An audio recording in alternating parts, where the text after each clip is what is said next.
So, Aaron, there's obviously a lot of, questions about, whether you can find out information about your donor family or your recipients and the anonymous nature of it all.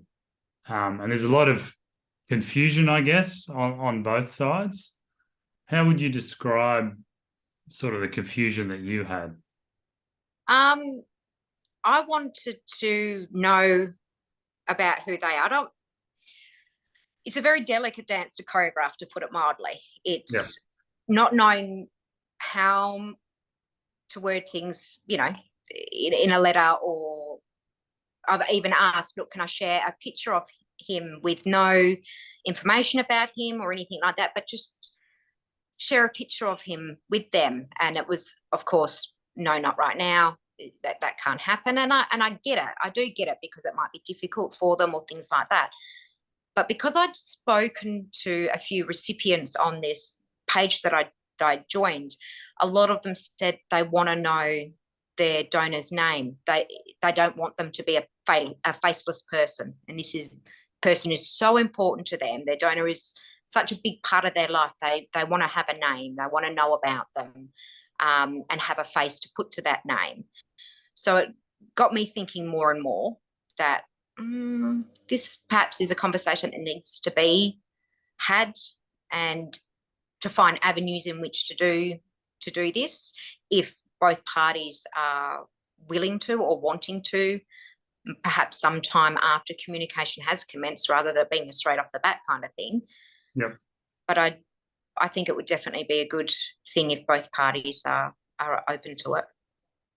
Yeah, and I think it is such a, like you said, a difficult dance to choreograph, and I certainly don't envy the decision makers in how to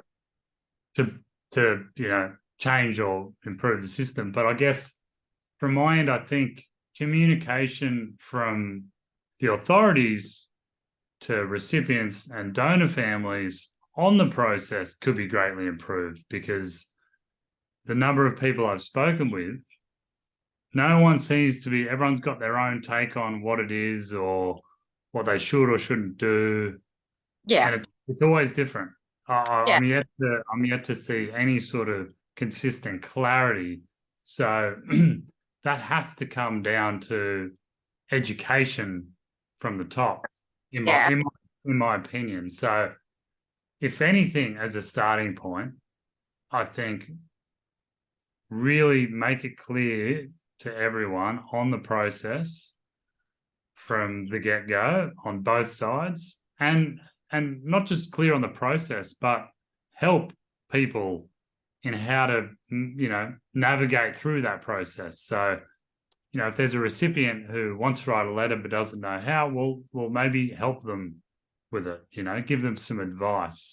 Yeah. And the same on your end, if you want some help writing a letter the other way, or it could be a number of things. But I think some education, further education in that would not hurt. Oh, I absolutely 100% agree with that.